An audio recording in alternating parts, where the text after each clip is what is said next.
Thank you, everyone, and welcome to the first design workshop for the Wilmington Waterfront Avalon Promenade and Gateway project. We're so glad you could join us tonight, and I would like to introduce our Councilman Joe Buscaino to make some introductory remarks and to welcome you tonight.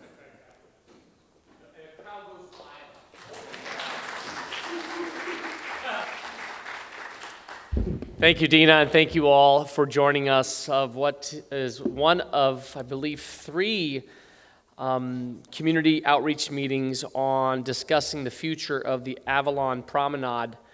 I'm so grateful that we've come this far as a community to work alongside the Port of Los Angeles to deliver a waterfront project that this community has been demanding and thirsting for decades.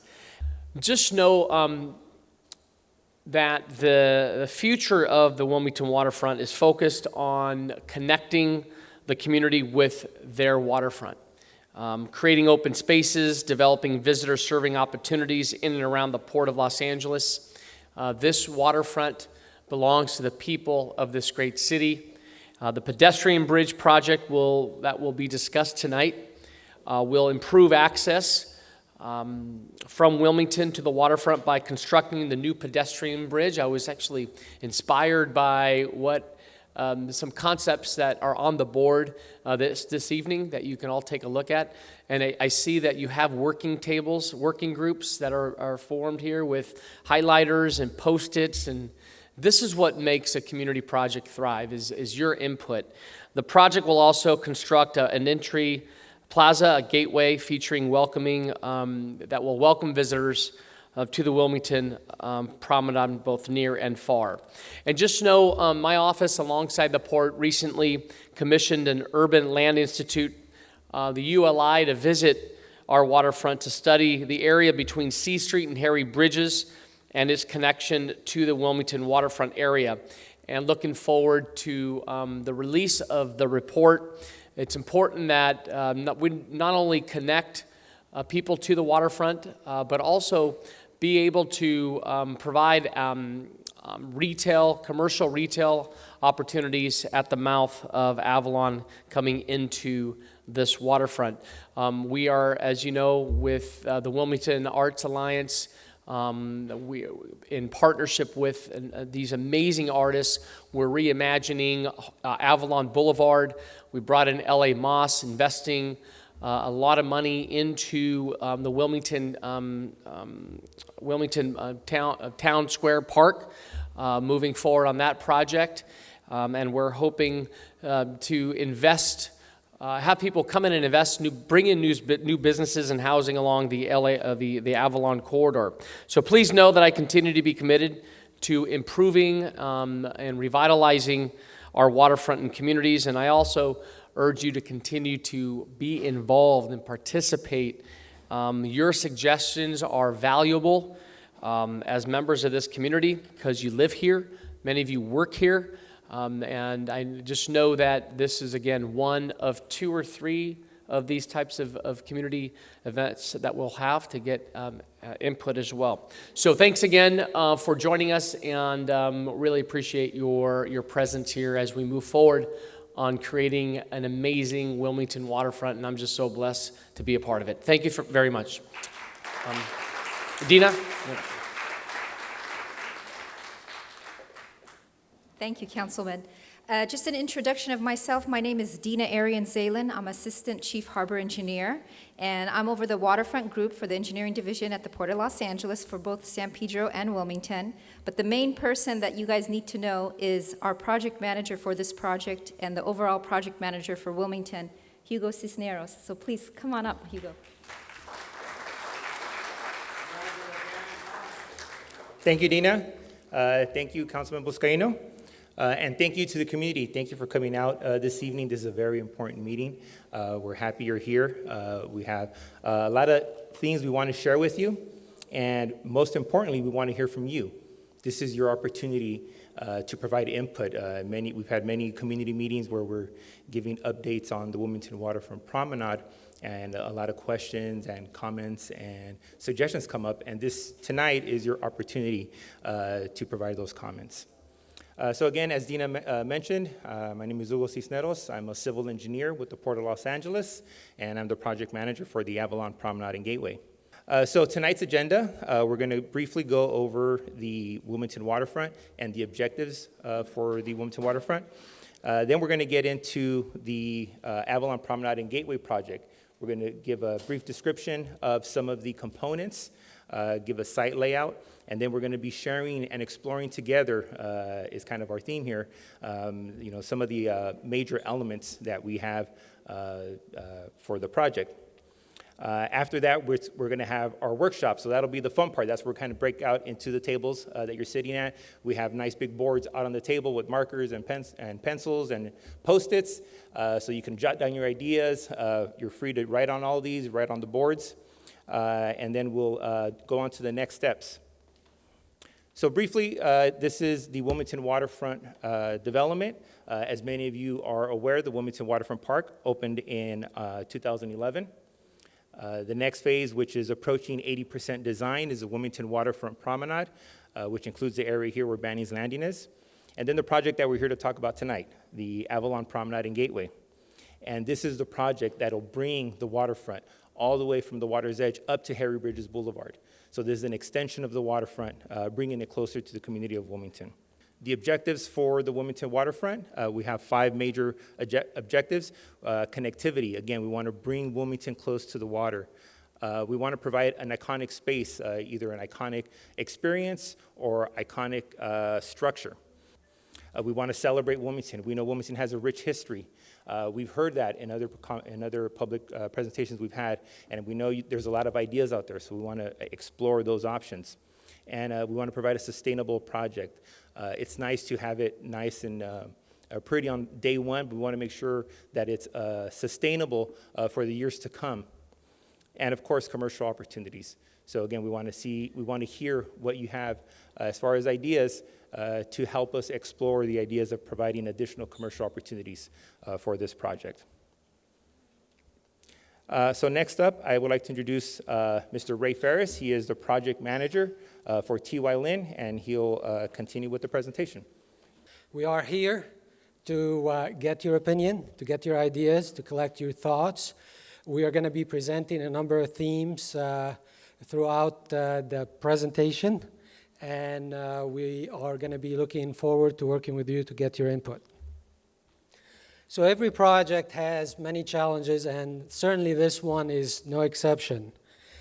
The project footprint, as you see here in green, is the main issues with the main challenges that we're going to be encountering are the big oil tanks that need to be removed to allow for the promenade.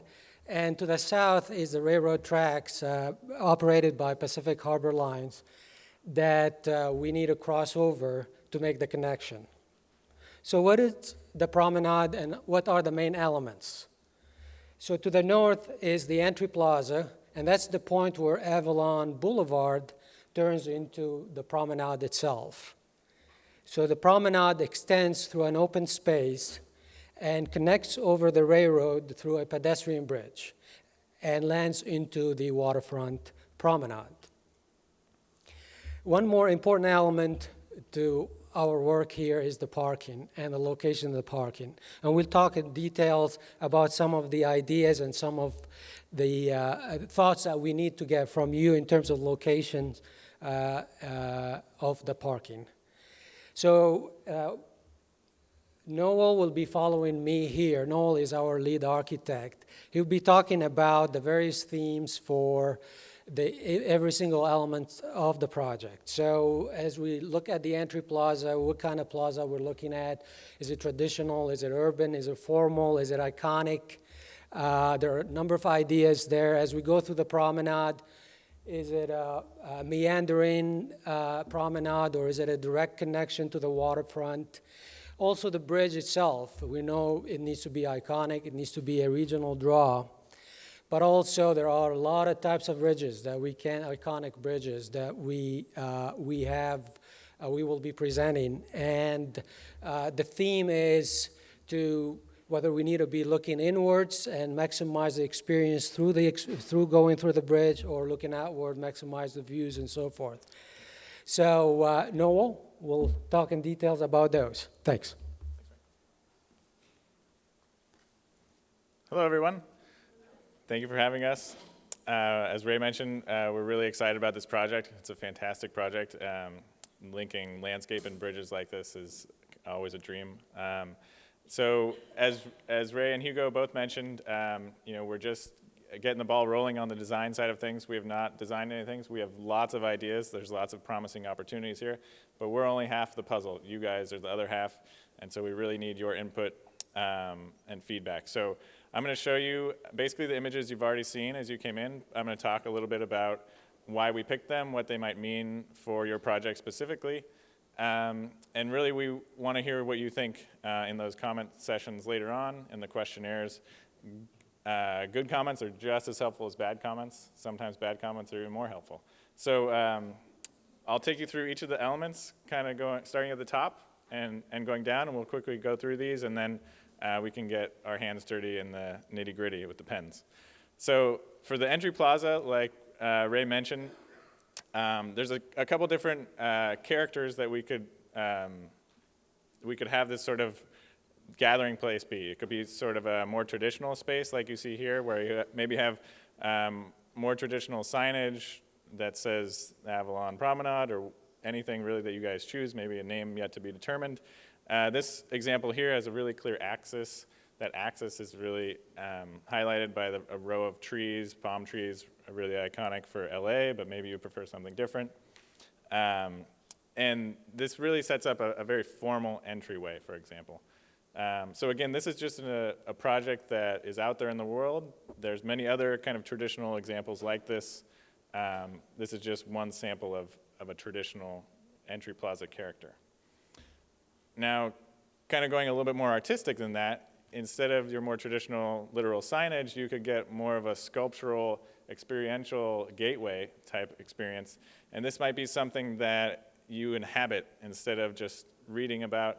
You go inside and into and under and around, and maybe it's always changing. As every time you visit it, it's a little bit different. You experience something new. And again, this is just one example of some sculptural canopy, but we would design our own specifically for you guys and with your input as to what you would want that to look like. Now, off the deep end on that artistic scale is something that's really grand and more whimsical, right? So this is something that you would really, see from a few blocks away even. At night, you can see it really lights up really well. And this is something that would be sort of an instant icon for the project itself. It doesn't, again, have to be exactly like this, but you can see there's actually this sort of canvas tensile structure, sort of has a nautical sort of sailboat type feel to it.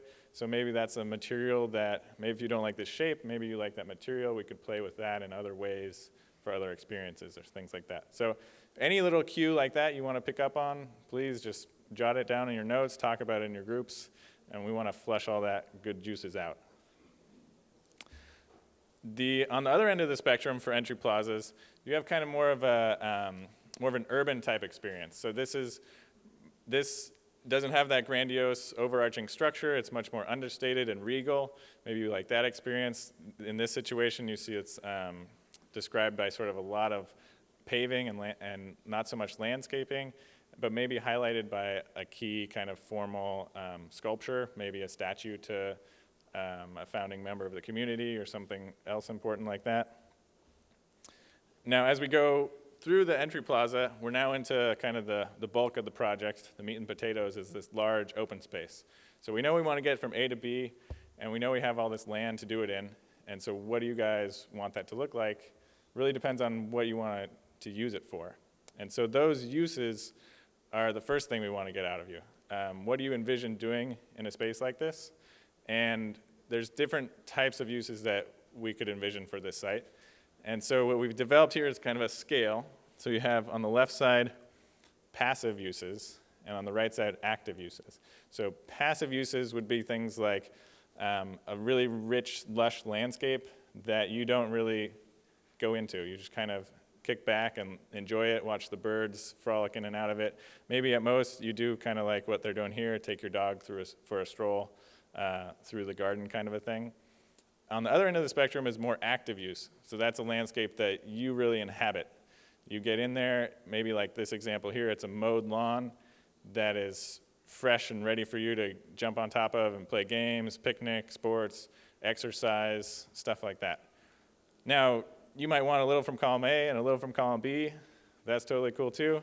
So just kind of try to flesh that out in your groups, kind of which one you like more than the other. Maybe there's a balance, or maybe you want one near the street and one near the water, or something like that. Really, there's no wrong answer here. So we just want to know where on the spectrum you might be. And what actually those spaces might look like are the next few slides that I'm going to flip through here. Starting off with kind of more of your rural, sort of suburban park setting. So this is a really simple standard park. I'm sure you've seen these all over the place, very familiar with them. And that's for a reason. They work. They're really effective. They have a nice mowed lawn. It's really multifunctional. You can do a lot of uses on it. Picnic benches and things like that are really easy to install there. Big shade trees. And so really just rich and nice and simple. Another sort of take on that sort of rural park-like setting is maybe if you let the grasses grow wild and you don't mow it, you get a little bit more of a native type feel. You still have maybe some meandering pathways and your really nice, rich shade trees, but still sort of that kind of down-to-earth pastoral setting. Now the next kind of thing, if you take a step out of that box, you're more into more of a geometric kind of urban sort of design style. This is something sometimes called a little bit more architectural. Here we see an example with lots of pathways crisscrossing across it. But really the hallmark I always think of this more ordered landscape is that the nature is confined into geometric shapes. So here you have a lot of triangles, but here's another example where you get some squares and I don't know, rhombuses and things like that. I need a geometry major up here. But you can also play with different materials in the paving pattern and things like that. So these are sort of two different takes on a more geometric, more ordered type landscape. And then on the other side of things, you could also go the other way and start to play with the undulations of the landscape itself. So we could add dirt or subtract dirt and make sort of rolling hillscapes. So in this example, you can see that you kind of create a nice foreground, middle ground, background when you do things like this. So the advantages of something like that is that you kind of make the space that is there seem a little bit bigger because you're going around a little corner and you all of a sudden experience a new space that opens up to you. And then you go over the next hill and you see a new spot over there. Oh, I want to do something over there. And you go over the next hill and something over there. Maybe when you first come up to the site just like this, you just catch the peak of a bridge or a building or something, and that just piques your interest that you want to go over the little hillsides and explore what's on the other side. So this is more of kind of like an exploratory, like almost nature type setting. But it's not to say that this sort of rolling hillscape can only exist in that kind of natural type feeling. We could combine all these together and sort of make a more urban geometric type of rolling hill setting like you see here. So really the landscape options abound and we welcome your input. Now for the bridge stuff, as a bridge architect, these ones are near and dear to me. So we're going to go through kind of the spectrum of bridges that would fit in a project like this. As you may have seen on the way in, there's a lot of different types of bridges that would work here. So we have a lot of room to play with. And again, we welcome your feedback on these items. So the first one, kind of the baseline, would be a basic girder bridge. So this is going to be your most effective, most efficient structure. Maybe you want it just to be sort of a bare minimum so you can put your costs elsewhere. Or maybe just want to keep it nice and simple. And this is one that we've done up in the Bay Area where you can, just because it's nice and simple doesn't mean that it's not also good looking. Rest assured, we're good designers. Anything we do here is going to look good in the end. So this is kind of more simple bridge girder. And then this is a steel option of the same thing. Basically, in this version, concrete and steel doesn't really matter. They're kind of interchangeable for our purposes today. Next type of bridge, you're all probably familiar with this one, just next door, is a cable stay bridge. These are cool because they're kind of emblematic of the cranes that you have at the port a little bit. We were talking about this a little bit earlier. This is where you have a tall tower and cables support the walking surface. Another key feature of cable-supported bridges is that the bridge deck, because of those cables, the bridge deck gets to be nice and thin and light, and it makes the whole thing seem a lot more playful, a lot airier, a lot more elegant. So here's another example of a cable stay bridge. You can see with those cables rising above you, it really kind of frames your view. So in this case, what view do you want to get framed? Maybe going out towards the port or coming back towards the neighborhood. What sorts of views would you see? And these can be a little bit playful also. You can create a lot of different shapes with those. Next bridge type up is an arch bridge. This is your very basic kind of conventional arch structure. This one's a little bit more industrial, but you can also get them to be a little bit more creative.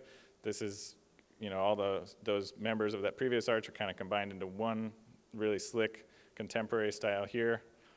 So this again looks nice and light and airy. This is something that might start to get put on magazine covers and things like that. But of course, the most extreme one, which definitely land you on a magazine cover, is something like this, where you get people filming commercials and stuff. This is a cool bridge because you can see the cables are changing, so as you're walking through it, it's always going to be kind of, the experience as you walk through is always going to be changing. It's going to be a really unique thing. And sort of the unique dichotomy of this is that it has a lot of cables, but it's also really transparent. So it's really visible, but also you can see through it a lot. So that's some kind of playful features of this one. Now, truss bridges are the next typology we'd like to consider. They're sort of historically known as workhorse bridges. Often you see them in railroad type settings. So they wouldn't be really far out of field if we used it here. We have the railroad crossing underneath us, rich industrial setting as well. This one is sort of a more basic version, but you could also get more contemporary with them, get them really streamlined, start to twist those truss members on top of each other, get it a lot more playful, something like that. So here's a really exotic example in Singapore. And again, just imagine those square trusses turning into a circle, and you get this sort of helix form like this one here in Spain. Some more modern takes on the old truss. Now, the last bridge idea we want to throw your way is a bridge that's designed to not look like a bridge. So this case, what we're calling garden bridges, it actually is a bridge, so we will cross over the railroad tracks, but from the user's perspective, it's designed not to look so much like a bridge. So its main goal is just to get you seamlessly from one side to the other and to connect that nice and gentle landscape across it the whole way. So here you can see that grass goes on top of the bridge from one side to the other. And from a top view, you can really see that what these are kind of known for is sort of more of a meandering pathway. Trees and bushes and grasses and things like that go with you onto the structure, so that really activates your experience the whole way. Maybe you don't realize you're going over a bridge, but we could also, if you do want to realize you're going over a bridge, put little subtle elements that give you cues as to what's going on below you or around you, things like that as well. So we could work elements of this into other pieces as well. Here's a more urban take on it. It's a famous project in New York City that you might be familiar with called the High Line, where they took an old elevated subway track, converted it into a public walking promenade. And so here you can see they've really nicely detailed the history of that subway track with the railroad tracks there into the new landscape of the park setting. So something like that, a combination of sort of history and contemporary use, is pretty attractive as well. Now, speaking of the history, this is a very important component to the project, and there's a lot of different types of histories that we could include here. So we want to get your input as to which histories you would like to see. Maybe it's all of them, maybe it's just one of them, maybe it's a few from A and a few from B, but let us know. So for example, the history of the community of Wilmington, the history of its people, of you guys. What are the stories that you would want to see retold, and how would you like to see those? Another history that you might want the story told of is more of a biological story. So the coastal natural story, maybe the native plants and animals, the coastal setting, the geology of the port and the coast of Southern California, things like that. And then, of course, you can't turn your back on the port. It's right there. Maybe you want to embrace that a little bit, get some fun facts about what's going on there. Maybe there's some opportunities for overlooks at some key features of what's going on with the port, stuff like that. And there's a variety of different ways we can include elements like this into the project.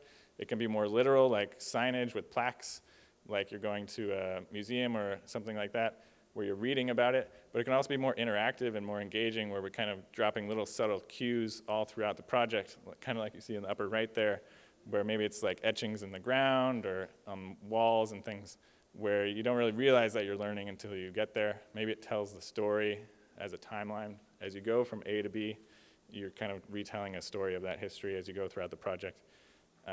All things like this, we'd love to get your feedback on. Now, commercial activities is another thing I heard some people talking about. What's the possibility for putting some sort of commercial activity on the site? It really depends on what your feelings are for it. There's really two types of commercial activities we want to get your feedback on. There's temporary or permanent. So a temporary commercial activity would be something like this, a farmer's market. Happens every week, or maybe it's more of an occasional seasonal temporary activity like a pumpkin patch or something like that. So all these would happen on, just a really nice big open multi-use space that on a day-to-day basis you could kick a soccer ball on and have a picnic, but maybe on weekends or at Halloween or whatever, it gets taken over and converted into this larger grand experience. On the other side of that, you got your more brick and mortar, they're permanently type setting. So this would be like restaurants, cafes, coffee shops, things like that. And so each of these has its own benefits, but also its own challenges. So like with a brick and mortar shop, you also have a lot of infrastructure that has to come with it, deliveries and things like that. How will we work that into the site? We really need to know that up front, whether we want to play with stuff like that. Maybe we want a middle ground, which is more of like a coffee cart thing, which is like a building on wheels or something like that. So, so where on the spectrum these things tickle your fancy? And then parking. We're in Southern California. We can't forget about cars. So we want to know basically top or bottom is the big parking issue for the day. So parking at the north has, the north or south both have their pros and cons. Parking at the north side is great because it's there right at the beginning of this project. So right off of Harry Bridges, you could park and then get into the entry plaza, meet your friends who are coming there on bikes or walking or whatever. And then you all together go through the promenade that we've just designed, go over the bridge, and you're at the waterfront. Or maybe the waterfront is your ultimate goal, and you just want to park as close to that bridge as possible. And so you want to drive all the way to the bottom and park there and get out, and you don't care about what's happening above you on the project. The downside of parking down at the bottom is that we'd have to work that into the project design a lot more. So for example, those garden bridges that I was showing earlier, it would be a lot harder to integrate a garden bridge that was also in a parking lot that connected over the railroad tracks.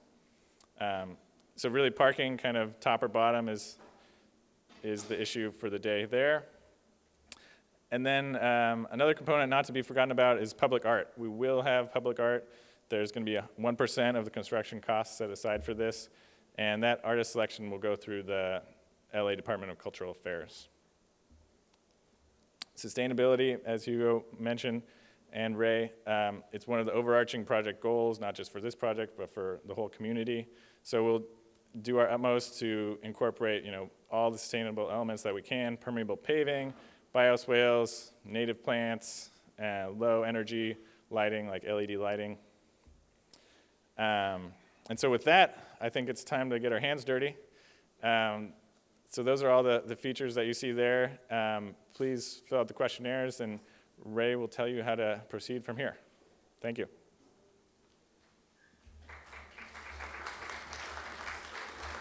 Anyway, now we come to the exciting part of the meeting, the workshop meeting, or the workshop portion.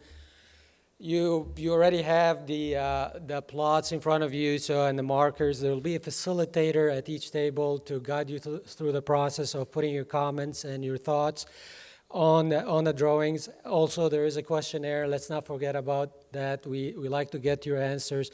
We will use those certainly that will be very helpful for us to guide us through the process of getting later on some alternatives on the tables for our next meeting. And lastly, the boards that you see in the back pretty much reflects the themes that Noel has talked about during the presentation. The bridge themes are on the back left or your right in the back, and the open space themes are to your left in the back. Thank you, and we'll be looking forward to helping you here through the workshop.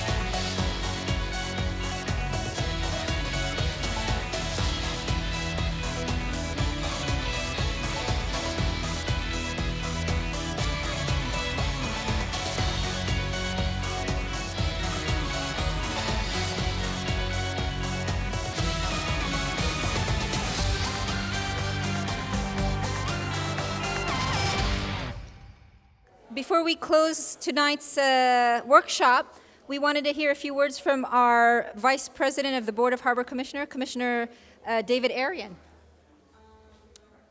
Yeah, I just know that you didn't have enough time. The table I sat at is still talking, and they're just filling out their forms right now. But this is just the beginning. There's going to be a lot more sessions. And let me just tell you that beyond what we're dealing with right here, when we go above Harry Bridges Boulevard, Avalon, all the way over to the park, we're also looking at that as part of the development in the future, and there'll be discussions on that. But this is the anchor. We get this going first. This is the anchor. This is what's going to attract more money, more investment, more opportunity in Wilmington. And let me just say that my main interest is I'm all into parks, but I'm more into jobs. And I'm more into good jobs for people in Wilmington. As we begin to go through a transition from the oil industries and others into other type of jobs that we can get our kids involved in, that's what it's about for me. So we're looking not only at this anchor, but coming up Avalon a couple blocks and all the way down C Street to the park. And this is going to be, the beginning, I hope, of a revitalization of Avalon, along with what Joe's doing, your councilman, going all the way up Avalon. But this is just the beginning. We've committed our money, and this is part of the process, the beginning of the planning. So I hope you keep coming back. We get more input. The table I sat at, a lot of great ideas. I think you're all committed. So, we've already started. A lot of people would say, well, when do you get started? Well, if you remember about 6-8 months ago, there was a warehouse over here for Catalina Freight. It's not there anymore. We tore it down, and we tore it down because it's the beginning of the development of this project. And I think that's critical. And we've done the same thing in San Pedro with the marketplace. We've begun the process. So thank you all for coming, and I'd like to thank staff because they're doing a heck of a job for the port. Thank you. So we're going to take all the input we heard tonight, and with T.Y. Lin and the port, we're going to work together and develop some alternatives. So we plan to come back to the community in the summer, late summer, and then present those alternatives based on what we hear tonight. So that'll be our next step. So again, thank you. We hope to hear many comments. Again, the comments, we'll be accepting them up to June 30th. We're going to have a link on our website, lawaterfront.org. If you want to take the questionnaire online, we're going to have that available as well. So please visit the website for that information. And again, thank you very much for coming out, and we hope to continue the conversation. Thank you.